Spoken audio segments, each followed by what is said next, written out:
അപ്പോൾ നമ്മുടെ ചോദ്യം ഇതാണ്: ഒരു ബസ് മണിക്കൂറിൽ 56 കിലോമീറ്റർ വേഗതയിൽ സഞ്ചരിച്ച് 5 മണിക്കൂർ കൊണ്ട് ഒരു സ്ഥലത്ത് എത്തുന്നു. 4 മണിക്കൂർ കൊണ്ട് അതേ സ്ഥലത്ത് എത്തണമെങ്കിൽ ബസിന്റെ വേഗത എത്ര വർദ്ധിപ്പിക്കണം? ഓക്കെ, അപ്പൊ ബസിന്റെ ഇപ്പോഴത്തെ വേഗത എത്രയാണ്? 56 കിലോമീറ്റർ പെർ അവർ. അങ്ങനെ പോയാൽ 5 മണിക്കൂർ കൊണ്ട് എവിടെ എത്തും? ഒരു സ്ഥലത്തെത്തും. അപ്പോൾ ഒരു മണിക്കൂറിൽ 56 കിലോമീറ്റർ വെച്ച് 5 മണിക്കൂർ സഞ്ചരിച്ചു. അപ്പൊ ആകെ എത്ര ദൂരം സഞ്ചരിച്ചു? 56 ഇൻറ്റു 5. ഒരു മണിക്കൂറിൽ 56, അങ്ങനെ 5 മണിക്കൂർ സഞ്ചരിച്ചു. അപ്പൊ 56 ഇൻറ്റു 5 280 കിലോമീറ്റർ ആണ് ആകെ സഞ്ചരിച്ച ദൂരം. ഇങ്ങനെ അല്ലെങ്കിൽ നമുക്ക് speed is equal to distance by time ആണ്.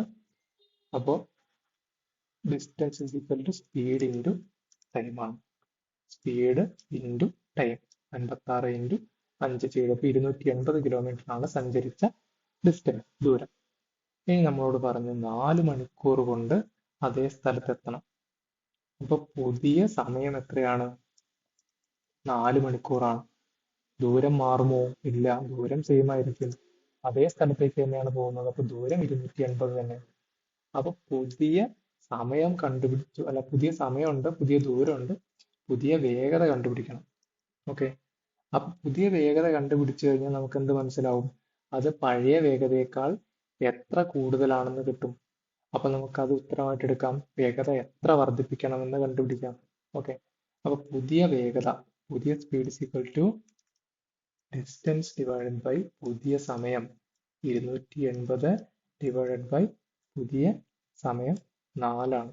അപ്പൊ 28ഉം 4ഉം തമ്മിൽ വെട്ടിയാൽ 70. അപ്പൊ 70 കിലോമീറ്റർ പെർ അവർ സ്പീഡിൽ സഞ്ചരിച്ചാൽ 4 മണിക്കൂർ കൊണ്ട് ആ സ്ഥലത്തെത്തും. അപ്പൊ പുതിയ വേഗത എത്രയാണെന്ന് ചോദിച്ചാൽ 70 കിലോമീറ്റർ.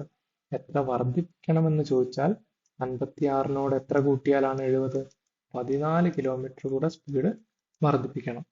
ഓക്കെ, അപ്പൊ ഉത്തരം എത്രയാണ്? ബസിന്റെ വേഗത 14 കിലോമീറ്റർ വർദ്ധിപ്പിച്ചാൽ 280 കിലോമീറ്റർ എത്ര സമയം കൊണ്ടെത്താം?